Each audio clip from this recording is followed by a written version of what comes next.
আজকে আমি কি রান্না করব দেখাচ্ছি। এই দেখো, এখানে আমি বেবিকর্ন নিয়েছি। বেবিকর্নগুলোকে আগে কেটে নেব।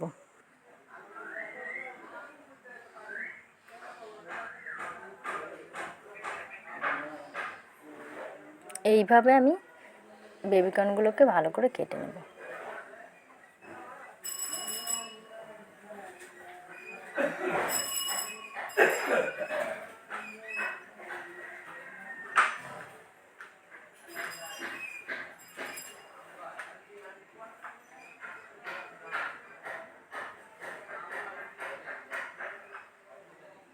এখানে আমি আলু, পেঁয়াজ, পনির নিয়েছি, আদা রসুনের পেস্ট, টমেটো, ক্যাপসিকাম, গাজর সব নিয়েছি।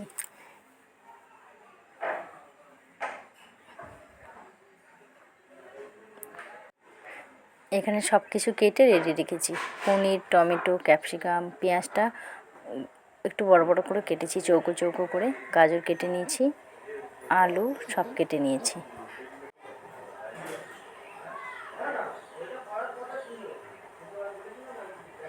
এবার কড়াতে তেলটা আমার গরম হয়ে গেছে।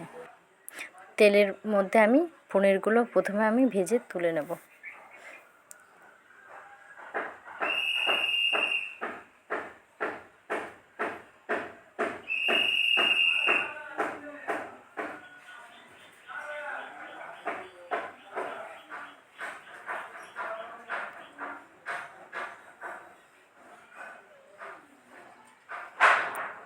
এই দেখো, পনিরগুলো আমি ভেজে নিয়েছি। এবার আমি ওই তেলের মধ্যেই এই বেবিকর্নগুলো হালকা করে একটু সেদ্ধ করে নিয়েছিলাম, তারপরে আমি তেলে ভেজে নিচ্ছি।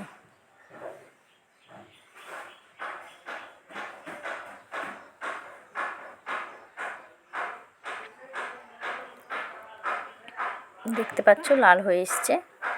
এবার আমি ওইগুলো তুলে নিয়েছি বেবিকর্নগুলো। এবার আমি ওই কড়ার মধ্যেই তেলেতেই গাজর আর ক্যাপসিকামটা ভালো করে ভেজে নেব।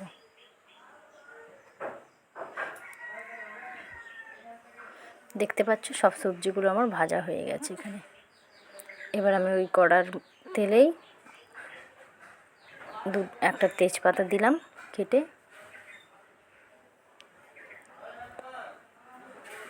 তারপরে আমি পেঁয়াজ কুচিটা দেবো এর মধ্যে।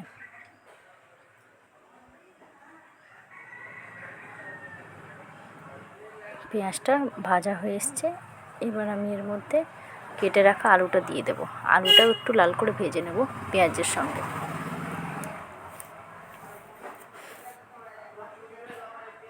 দেখতে পাচ্ছ ভাজা হচ্ছে আলুটা।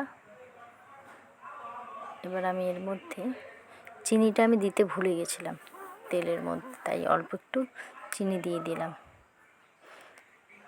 এবার আমি এর মধ্যে টমেটোটা দিয়ে দেব।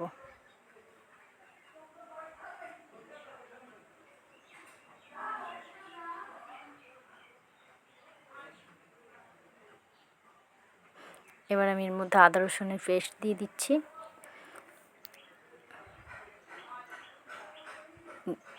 আদা রসুনের পেস্ট দিয়ে একটু নেড়ে নেব।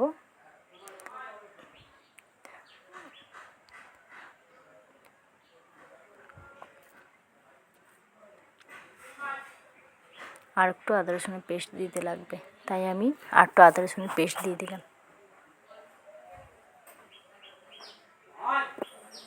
এবার আমি এর মধ্যে গুঁড়ো মশলাগুলো দিয়ে দেব। লঙ্কা গুঁড়ো, হলুদ গুঁড়ো, নুন সব দিয়ে দেবো একে একে করে।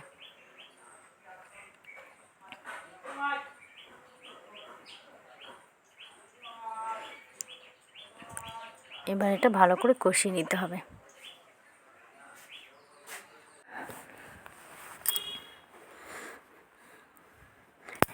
সামান্য জল দিয়ে দিয়ে ভালো করে কষিয়ে নিতে হবে।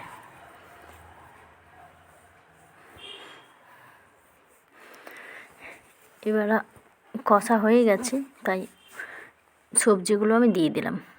দিয়ে আর একটু ভালো করে কষিয়ে নিতে হবে।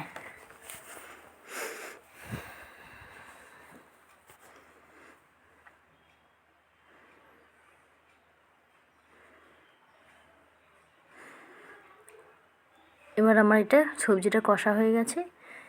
এবার আমি এর মধ্যে জল দিয়ে দেবো।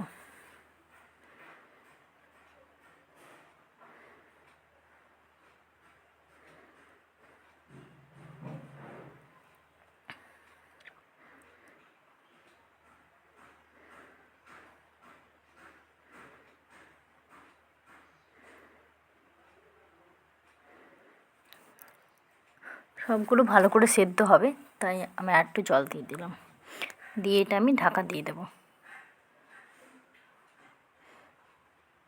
ঢাকাটা এবার খুলে দেখলাম,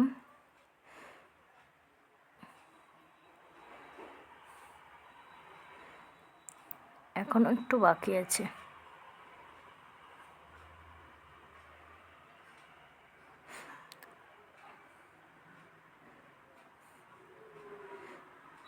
এবার আমি এর মধ্যে ভেজে রাখা পনিরগুলো দিয়ে দিলাম।